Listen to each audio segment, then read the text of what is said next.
Pues hola hermanos y hermanas, estoy muy agradecida a la oportunidad que me ha dado el obispado para poder dirigirme a vosotros, y mi discurso es el siguiente.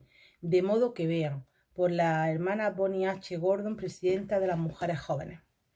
Dice, busquen y creen para tener oportunidades de hacer que su luz brille a fin de que otras personas puedan ver el camino de Jesucristo. Hace 200 años una columna de luz descendió sobre un jovencito en una arboleda. En esa luz José Smith vio a Dios el Padre y a su Hijo Jesucristo. Su luz disipó las tinieblas espirituales que cubrían la tierra y les mostró a José Smith y a todos nosotros el camino a seguir. Gracias a su luz verdadera y revelada aquel día podemos recibir la plenitud de las bendiciones que se logran por medio de la expiación de nuestro Salvador Jesucristo. En virtud de la restauración de su Evangelio podemos ser llenos de la luz de nuestro Salvador. No obstante, esa luz no es solo para nosotros. Jesucristo nos ha mandado: así alumbre vuestra luz delante de este pueblo, de modo que vean vuestras buenas obras y glorifiquen a vuestro Padre que está en los cielos. Como todos sabemos, estamos viviendo una época diferente, una época difícil a la hora de predicar el Evangelio. Y quizás es más difícil pues que nuestra luz se pueda ver porque estamos confinados en casa, no podemos salir a la calle y no podemos tener contacto con otras personas. Pero es verdad que nosotros podemos coger y podemos testificar en nuestras redes sociales, podemos mandar mensajes de ánimo a las personas que están pasando por dificultades, podemos fijarnos en nuestros vecinos, si hay alguna persona mayor, pues ayudarla a comprarle si ella no puede salir, intentar prestar servicio siempre y cuando el confinamiento nos lo permita, y estemos siempre prestos a ayudar a las personas que están pasando por dificultades o malos momentos, porque verdaderamente ahora mismo está siendo un tiempo de muchísimos desafíos espirituales. Y es verdad que a mí me gustó mucho la historia que contó esta hermana, de cuando el apóstol llegó a su casa y la madre la mandó a echarle de comer a las gallinas. Y ahí dice que cuando el elder Perry le dijo que ibais con ella a echarle de comer a las gallinas, se puso muy, muy contenta y cogió su lámpara y salió corriendo y saltando y brincando, y ella cruzó la acequia que había sin pensar que el elder Perry, que venía por detrás, quizás no viera donde estaba la acequia y se pudiera mojar. De hecho fue así, el pobre metió la pierna, se mojó el zapato y aún así la ayudó a echarle a comer a la gallina. Pero en el camino de vuelta le dijo que por favor se quedara más cerca de él para que él pudiera ver la luz y pudiera andar por el camino. Y dice que eso a ella le dio en que pensar de que hay veces que no basta con tener luz, sino saber enfocar esa luz para que a otras personas le llegue. Pues eso es de lo que ella más o menos está hablando, de que nos esforcemos porque esa luz nuestra llega a las personas aun en estas circunstancias que son muy atípicas, pero que nos esforcemos. Y yo leyendo el discurso, hermano, ha habido también algo que a mí me ha llamado la atención, y es el primer párrafo del discurso de ella, que dice que hace 200 años una columna de luz descendió sobre un jovencito en una arboleda. En esa luz José me vio a Dios el Padre y a su Hijo Jesucristo. Su luz disipó las tinieblas espirituales que cubrían la tierra y le mostró a José en mí y a todos nosotros el camino a seguir. Yo creo, hermanos, que nos encontramos hoy en día como se encontró José en mí en ese momento, con unas tinieblas espirituales muy densas, muy grandes, y unas tinieblas que a veces nos hacen separarnos de la luz de Cristo, de su camino. Yo sé que estamos pasando por muchísimos desafíos, por falta de trabajo, por enfermedades, por fallecimientos de familiares que tenemos lejos, que no podemos saber de ellos, o no podemos ir a verlos, o ellos no pueden venir. Y eso nos está creando un desasosiego muy grande en nuestro corazón, y quizás nos hace sentirnos muy, muy mal, y que esas tinieblas lleguen a una altura que a veces no nos permitan ver la luz de Jesucristo. No sé si todo el mundo lo sabrá, pero yo, por ejemplo, yo tenía a mi hijo estudiando en Bolonia, en Italia, de Erasmus. Y un día nos llamó mi hijo que cerraban fronteras. Mi hijo tenía el vuelo previsto para el día 12 y las fronteras las cerraron el día 10. Yo recuerdo, hermanos, que ese día, pues Mi marido no fue a trabajar por la tarde, nos arrodillamos, lloramos y le pedimos a nuestro Padre Celestial que por favor nos hiciera el milagro de que pudiéramos encontrar un vuelo para que mi hijo volviera, porque no queríamos que se quedara allí en Italia, como es lógico y natural, lo queríamos aquí cerca de nosotros.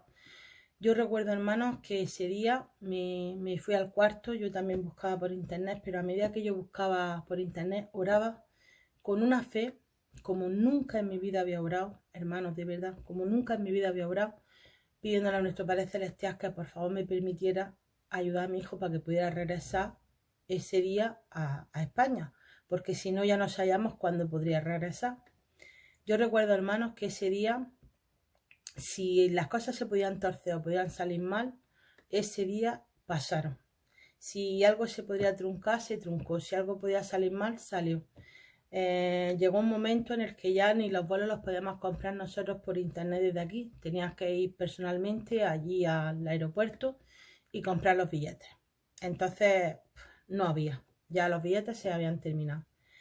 Yo recuerdo, hermano, ese día que hay un versículo de las Escrituras que en mi mente penetró como nunca otro, porque me sentí de esa manera. Y se encuentra en la sección 122 de Doctrina y Convenio, el versículo 7. Si eres echado en el foso o en manos de homicida y eres condenado a muerte, si eres arrojado al abismo, si las bravas olas conspiran contra ti, si el viento huracanado se hace tu enemigo, si los cielos se ennegrecen y todos los elementos se combinan para obstruir la vía, y sobre todo si las puertas mismas del infierno se abren de par en par para tragarte, entiende, hijo mío, que todas estas cosas te servirán de experiencia y serán para tu bien. Yo, hermanos, sentíamos en ese momento, mi marido y yo, que las puertas del infierno se habrían abierto, porque para nosotros empezó un pequeño infierno. Nosotros, pues, mi hijo, hablábamos con él y mi hijo Angélico en ningún momento se quejó, al contrario, no os preocupéis, estoy bien, que no os preocupéis. Él nos dijo que se había quedado con algún compañero en su casa, pero había algo que nos decía que no. Al final hablé con su compañero que me dijo que en verdad estaba solo. Él no había podido salir, sus compañeros sí, se habían ido un par de días antes y que él no se había quedado solo. Pues, hermano, imagínense, a más de 2000 kilómetros de nosotros, en un país donde el virus estaba empezando a contagiar a muchísimas personas y se había quedado solo. La desesperación de mi marido y la mía fue increíble. Nosotros también nos acordábamos mucho del versículo que habla de no, cuando dice que él se acostaba, o sea, el día que él empezó a orar de día y llegó la noche y seguía orando, pues que nosotros éramos así. Nosotros nos levantábamos orando y nos acostábamos orándole a nuestro Padre Celestial que por favor nos ayudara a que nuestro hijo volviera. Hermanos, en algunos momentos las tinieblas disipaban la luz. En algunos momentos lo hacían, porque sentíamos que no es que nos sintiéramos solos, ni muchísimo menos, porque nunca hemos sentido que el Señor nos haya dejado solos, que no hayamos sentido su ayuda, ni muchísimo menos. Pero sí es verdad que en momentos las tinieblas nos impedían ver la luz de nuestro Señor Jesucristo. Entonces un día leyendo las Escrituras con mi marido, abrimos la Escritura y se abrió por Doctrina y Convenio. En la sección 112 y el versículo 10 nos dijo lo siguiente: sé humilde y el Señor tu Dios te llevará de la mano y dará respuesta a tu oración. La palabra humilde a mí me penetró en la mente y yo decía, ¿humildes? Pues sí, le pedimos con humildad, si le estamos pidiendo que nuestro hijo regrese, que es algo bueno. ¿Qué significa humildad en este aspecto? Yo quería saber qué significaba. Yo recuerdo que oré y a mi mente vino que debía de aceptar la voluntad de nuestro Padre Celestial. Y ahí entendí que hay veces que nosotros decimos que aceptamos la voluntad de nuestro Padre Celestial, pero verdaderamente que aceptar la voluntad de nuestro Padre Celestial. Pues a nosotros nos ha enseñado este episodio en nuestra vida que aceptar la voluntad de nuestro Padre Celestial es, aun cuando no entendamos el por qué, o nos haga daño o nos duela, el que si nuestro Padre Celestial no ve oportuno que algo suceda, que lo aceptemos, que no nos alejemos y que sigamos viendo la luz, aun cuando no lo entendamos, porque yo no entendía el por qué no podía ver ni mi hijo cuando nosotros se lo estábamos pidiendo, pero yo aceptaba la voluntad de nuestro Padre Celestial y mi marido también. Aceptábamos que Él sabía el cómo, el cuándo y el por qué, porque Él es Dios y nosotros no. Y seguíamos orando, y seguíamos orando, y seguíamos pidiéndole a nuestro Padre Celestial. Hermanos, en ningún momento nos sentimos solos, eso es verdad que tengo que decirlo. Pero sí es verdad que la tristeza no se nos iba. Seguíamos tristes y seguíamos con mucha desesperación porque queríamos que nuestro hijo volviera. Y entonces un día leyendo en la Biblia, en el Nuevo Testamento, resulta que leímos en Romanos el capítulo 15, el versículo 4, que dice así: porque las cosas que se escribieron antes para nuestra enseñanza se escribieron a fin de que por la paciencia y por la consolación de la Escritura tengamos esperanza. Lo que yo entendí ahí, hermano, es que la desesperanza venía de Satanás. La desesperanza venía de él, no venía de Dios. Esa desesperación no era buena porque nos alejaba de nuestro Padre Celestial y no nos hacía ver que Él estaba ahí y que Él nos iba a ayudar, pero cuando Él lo viera oportuno y cuando fuese su voluntad.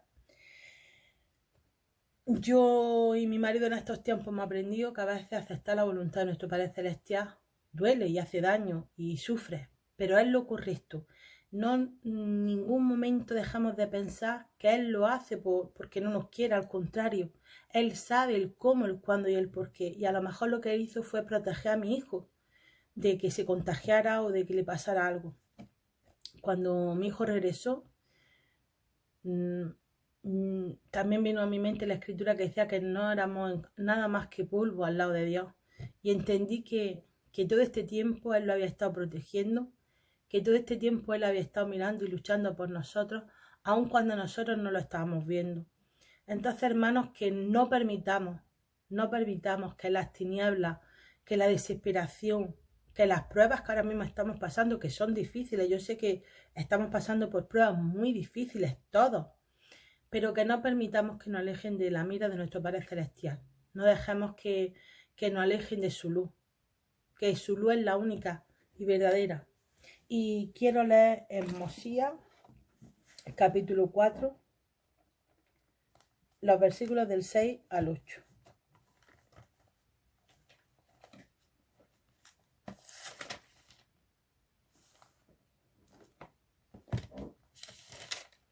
Y dicen así: os digo que si habéis llegado al conocimiento de la bondad de Dios y de su incomparable poder y su sabiduría, su paciencia y su longanimidad para con los hijos de los hombres, y también la expiación que ha sido preparada desde la fundación del mundo, a fin de que por medio llegara la salvación a aquel que pusiera su confianza en el Señor y fuera diligente en guardar sus mandamientos y perseverara en la fe hasta el fin en su vida, quiero decir la vida del cuerpo mortal.